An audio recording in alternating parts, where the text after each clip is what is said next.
Hello, welcome to my channel if you are new. Welcome back if you have watched my videos. Today I would like to talk about some easy to care for houseplants. I'm sure you have watched many of this type of videos. What sets my video apart from those videos is that first, I have owned all the plants I'm going to talk about for at least a year, except for one. I think the Croton, I'm not sure the reason why I brought it here, just because I counted, how many plants I was gonna talk about, and it was 11. I thought 12 was better. But the Croton I actually have owned for, I don't know, about 10, 11 months, so close enough.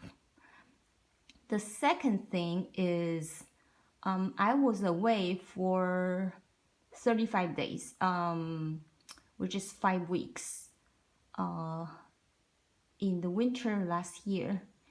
And I used a watering hack to water these plants while I was away. So these plants all survived my absence. So I think that's some kind of achievement, and these plants are all champions. So I would like to talk about the watering hack I used after I introduced you to these plants. So let's get started. So the first one in front of you, of course, you recognize this plant. This is a spider plant. And this guy has been growing like crazy. I got the baby from my coworker. Oh, I'm not sure, maybe more than 1 year ago or 2 years ago. And it was so small, so tiny, like in a 2-inch pot. And look at how big it is right now. It's just been growing like crazy and super easy to care for. And yeah, I'm sure this spider plant is probably included in all of this like easy to care for houseplants video. So I don't want to spend too much time talking about this one. So here's is a spider plant. And next one, the Croton, Croton, I'm not sure. So as I mentioned, I have owned this one for maybe just, yeah, like 10, 11 months. And this is super easy to care for too. And this is at the west facing window. I don't put any of my plants in the really, really low light situation because I want them to be happy, and I think plants are happier when there's like at least medium light or bright light. That's just what I believe in. But I also understand why some people would like to have plants in, say, bathroom or other rooms that have really low light condition. So it's just basically personal preferences. So this is a Croton. Croton, yeah, maybe Croton. And the next one is, I believe this is Moses in the Cradle, but mine looks a little bit different from other people, so I'm not sure why it's like really laggy. But this part looks fine, but just, yeah, it has become really laggy. I don't know why, because I think it has received plenty of light, so yeah, I just think it looks like other people's Moses in the Cradle, so that's why I think that it is Moses in the Cradle. If not, please let me know by commenting down below. So this one, and the next one is it's Dracena, and I think it's also called Dragon Tree. And I just noticed that this guy needs to be repotted like as soon as possible, because when I lifted it up and I noticed like the roots actually came out from the drainage hole. So yeah, I definitely need to repot this guy as soon as possible. Okay, moving on. So this is of course you know what this is. This is a Pothos Marble Queen. This guy hasn't grown a lot. I think it's because of the variegation. But it looks great, and it's east facing window. Yeah, this guy. Love the variegation. I have another one that you saw in my houseplant tour, and that guy, the variegation is, I mean, there's more cream than green in that one thing, on that one. And moving on, so this is a Peperomia. So look how big it is. Like, this guy has been growing like crazy. If you look closely, you can see a little bit variegation. But this one I got from like Home Depot for like $3.49, something like that. It was like really small. And look how big it is right now. It's been growing like crazy. And if you watch my terrarium video, you know that I put Peperomia in my terrarium, and it's doing super well. So Peperomia is definitely super easy to care for. And of course, it's like one type of succulent, but also if you put it in a high humidity environment, it can do well too, just like in my terrarium.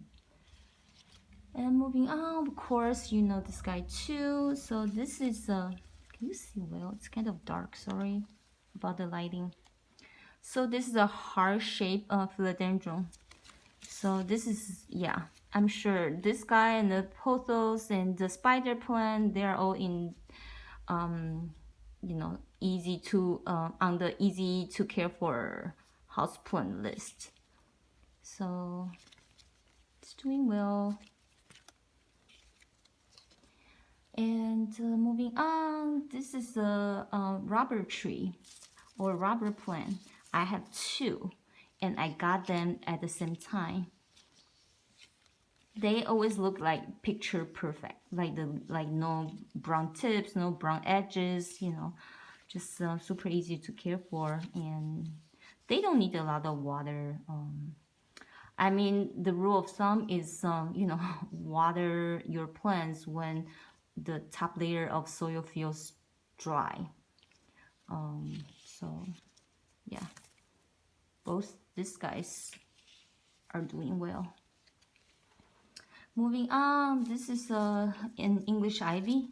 Okay, so this one doesn't look picture perfect, but this is just super easy. It's pretty invasive too, and it can be grown indoors or outdoors, because while I was away, I put two small ivies outdoors, and they did so well. So after I came back, I never moved them in, so they just stay outdoors. And they're super easy to propagate too. But the thing is, like, because I had to cut some of the, I have to trim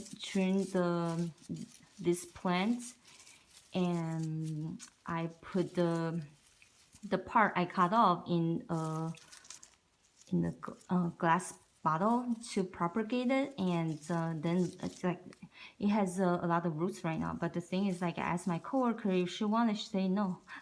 She's not interested in ivy. So I don't know, like maybe some people just, yeah, don't like ivy.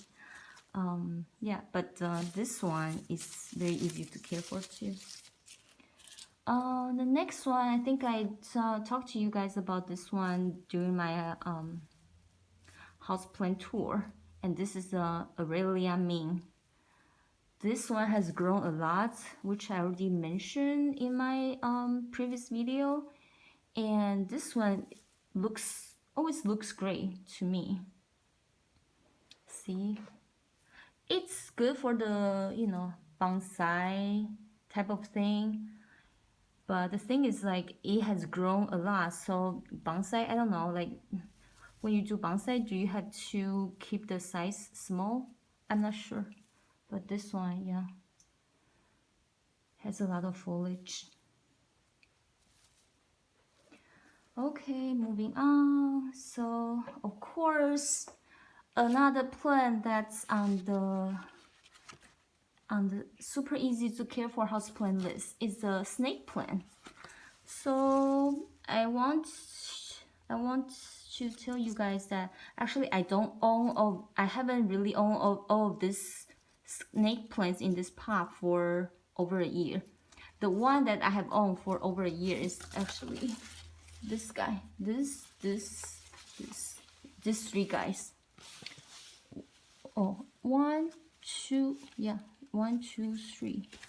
So I got this at farmer's market, and it's just so resilient because I actually put this in a pot without drainage hose, and I definitely overwater them.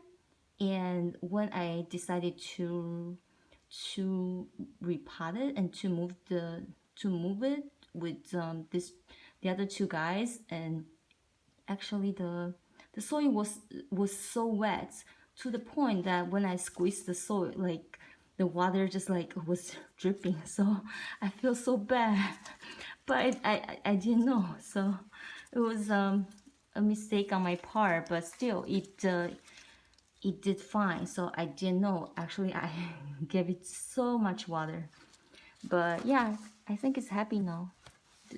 Yeah, moving on. So this Dieffenbachia, this, I think the variety is tropical snow. This one is not in a good how do I say, like, condition. Yeah, because the pot doesn't have a drainage hole, but this guy still looks really good for the, yeah, I mean, I think I need to repot this guy too because it has grown so much. I think the pot is too small for it, but look at the leaves, like, you know, just so pretty. And you know, you wouldn't be able to tell it's actually in a pot without drainage hose. So this is another Dieffenbachia. I'm not sure about the variety, but you can see, yeah, the leaves all look like perfect. No brown tips, no brown edges, no yellow leaves, which is what we want, right? Okay, so the reason why I don't want to talk too much about the care tips is, like, I'm sure you have seen a lot of videos with care tips, you know. So I want to actually focus more on the watering hack I use. So here's is what I use. So with the bottle, you can use you know, wine bottle, milk bottle, water bottle, it doesn't matter. So I actually bought this. This is called chamois on Amazon. And you just cut this into like strips. And the width of the strips is determined by a few factors. For example, the first one is the season. Of course, in the summertime, you need to water them more. And the second factor is the size of the plant. If the plant is small, of course, you don't want to overwater it.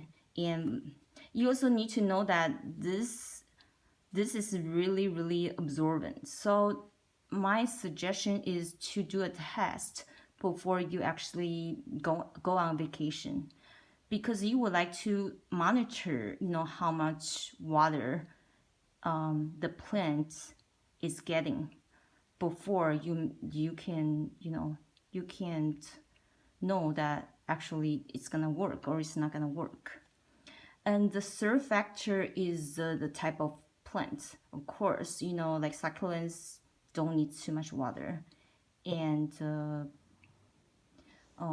say calathea would need more water. So these are, I think, the three factors you need to consider before you use you know, before you decide, you know, the width of the strip you want to cut. So it's really simple. So basically you just, you just put one end of the strip in the bottle and the other end into the soil, like this. Try to put down, like, maybe I would say at least 2 inches of the pot, like, you know, on the side. And then this is a little bit too, yeah, okay, yeah, I think it's fine. Yeah, and you put water in it. And I would say, like, yeah, 2 days before you leave, try to do a test to see, you know, how much water your plant's getting, and see if it's gonna work or things like that. I use this method for most of my house plants before I went on vacation.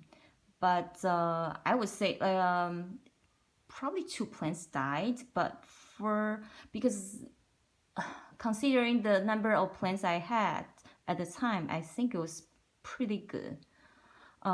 So this year, I think I'm gonna try maybe a combination of different watering hacks. Maybe like try the hydro spikes, or like, yeah, because I've been watching different videos, and so maybe, like, you know, after I come back, I would know, you know, which one works the best or which one just doesn't work. In the meantime, if there are plants you really care about, I would say that just give them, say, to your friends or coworkers and ask them to care for them, if you are afraid of losing them. But for this, you know, more like, how to say, like cheaper house plants, or like plants that you can lose without feeling really, really bad about it, just, yeah, I would say, you know, try this method. It worked pretty well for me. Yeah. Okay. Thank you guys for watching. I will see you in the next video. Bye.